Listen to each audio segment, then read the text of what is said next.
Hello, Curious, and welcome back. As some of you might be aware, at one point in time, Bill Cosby was known to millions as America's dad. His role as the benevolent jumper-wearing Dr. Cliff Huxtable in the 1980s hit sitcom The Cosby Show had made him a national treasure, but the comedian was then sentenced 3 to 10 years in jail after being convicted of intimate abuse, and for some people, it had been a very big wake-up call. And since the process began, a dozen women had accused Cosby of misconduct, and one case had made it to the court, which then ultimately led the actor to being convicted and charged. But how did this man not only rise but fall so far? What kind of things did he achieve in his career? And what exactly were the accusations against him? Why had he been denied parole? And what is he still hopeful for? Stay with us until the very end to find out the latest information about the Cosby case, but before we continue, don't forget to turn on the notifications and subscribe to our channel so that you don't miss any of our future videos.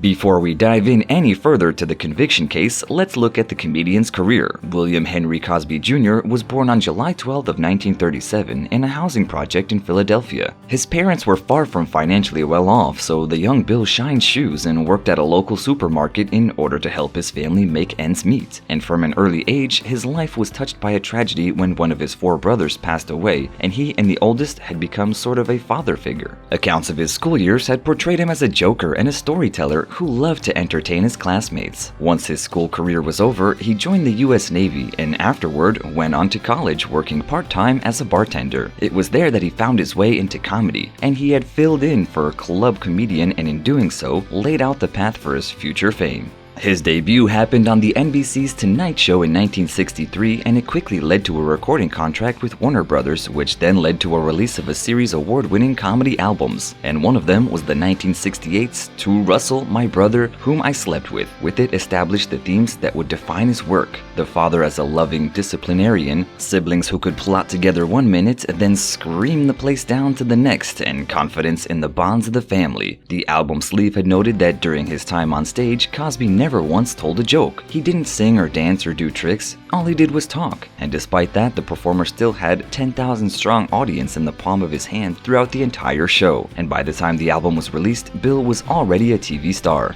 With his success also came many firsts, which in one way or another would put his name down in history of the entertainment industry. In 1965, after he was cast in the espionage show I Spy, he had become the first black actor to star in a drama series. In it, he had played Alexander Scott, an undercover agent that was posing as a tennis instructor. He played alongside Robert Culp, who took on the role of the fellow agent Kelly Robinson. And while originally he wasn't in line for the role, the producer was wowed by his stand-up routine and decided to rewrite the show. When it originally premiered, it was during a time of great upheaval for race relations in the country, and some southern states had even banned their stations from broadcasting it. Though it did nothing to stop his success, as he went on to earn 3 consecutive Emmy wins for Best Actor category. And of course, in 1984, NBC had launched The Cosby Show, which had aired for 8 seasons, and in it as the comedian's biggest success and one that had established him as a household name. Based on his stand-up routines, his portrayal of an educated, affluent doctor, Heathcliff Huxtable, and the trials of raising 5 young children had drawn parallels with his own life. His on-screen wife, Clarice, was loosely based on his own wife, Camille, whom he married in 1964. It was without a doubt one of the most popular shows of the 80s. The sitcom was watched by about 30 million viewers each week, and by 1989, its star was earning $4 million a month in syndication rights alone. But as it usually is in the case of the entertainment industry, all things must come to an end at some point. And when the show was canceled in 1992, Cosby had embarked on a number of projects, including film roles. However, he was never able to emulate the success he had from The Cosby Show. Though, with a net worth of over $4 million, it is safe to say that he was set for life. But audiences still loved Bill, and so in 2013, he received rave reviews for his first TV stand-up show in the 30s, which then led to the national tour. However, the celebrations didn't last long, as his comeback had fallen apart after several women had come forward with allegations of intimate assault, which had dated back almost 30 years. The accusations against Cosby had first surfaced back in 2005 when Andrea Constand, a staff member at Cosby's former university, said that she had been put under the influence without her consent and molested by the star at his home a year earlier. At the time, prosecutors declined to press charges, citing the lack of evidence as a reason, but Constand went ahead and filed a civil case against the comedian. At the time, 13 women, 2 of whom had remained anonymous, had agreed to be witnesses, each with a similar account of intimate abuse by the star. Bill had denied the accusations in one that his lawyer called preposterous, and the case was settled out of court the following year, in 2006, for an undisclosed sum. However, in subsequent years, some of Andrea's fellow witnesses had come forward and told their stories to the press, though at the time none of the accusations were comprehensively reported until Cosby's planned TV comeback had once again put him in the spotlight, and then more than 50 women had accused the star of intimate abuse, but due to the statute of limitations on cases, only one took the case to criminal court, and that woman was Andrea Constant. The star's lawyers had consistently denied the charges, calling them a media frenzy and asking why women had not pressed legal complaints at the time when they said they were assaulted. This is not the first time that when a victim of assault had come forward with such allegations against a celebrity, their credibility was questioned. Just as had been the case of women who had recently come forward with accusations against the shock rocker Marilyn Manson, about which we have a video which you can check out by clicking on the link above. But for now, stay with us to find out why this celebrity has been denied parole. In 2014, Bill said that he had not addressed the allegations in public because a guy doesn't have to answer to innuendos. But then, not long after that, previously unseen court papers from 2005 had come to light and showed that the comedian admitted to obtaining sedatives to give to young women that he wanted to have intimate relations with. And according to reports from various publications at the time, the sedatives in question render people unable to move.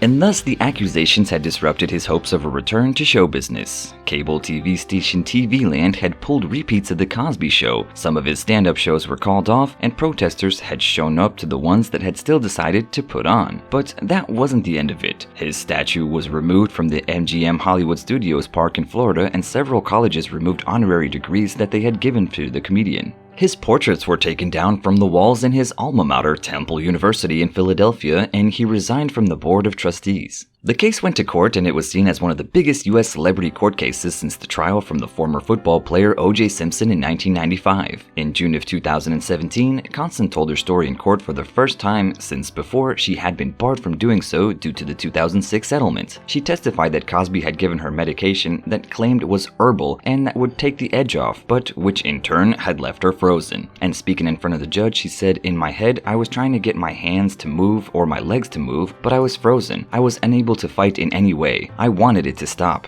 Throughout it all, Bill had continued to deny the allegations. He did not provide any evidence, but he did have one witness. In the end, with the comedian possibly facing the rest of his life in prison, if found guilty, the jury was deadlocked and a mistrial was declared. And so a retrial was ordered, which started on April 9th, but this time the atmosphere had changed, and it was after a flood of intimate abuse accusations that had started against the powerful men in Hollywood such as Harvey Weinstein and Kevin Spacey, which in turn started the Me Too movement. It was also one of the first celebrity trials of the #MeToo era, and the decision of the judge made to allow 5 more women to testify against him, and it was seen as a key development. And on this occasion, the jury consisted of 5 women and 7 men, as per the BBC, and it took them 2 days to find the comedian guilty on all 3 counts of intimate assault. And months later, he was sentenced to a total of 3 to 10 years in a state prison. And now, 3 years later, Bill has tried to get released on parole. However, the parole board had denied his request. But the reason why? Well, the Pennsylvania Parole Board had said that there were many factors that went into this decision, and one of the reasons was that he didn't participate in a treatment program for offenders and that he had failed to develop a parole release plan. And the board also added that the third strike against Cosby was the fact that he got a negative recommendation from the Department of Corrections. Andrew Wyatt, the comedian's rep, had spoken with TMZ and revealed that Bill isn't surprised by the denial because members of the board had previously told him that he would be denied if he didn't participate in the offender program. And he also added that the 83-year-old is not giving up hope on his quest for parole and that he is hoping for the Pennsylvania State Supreme Court and that it will vacate his conviction and potentially give him a new trial.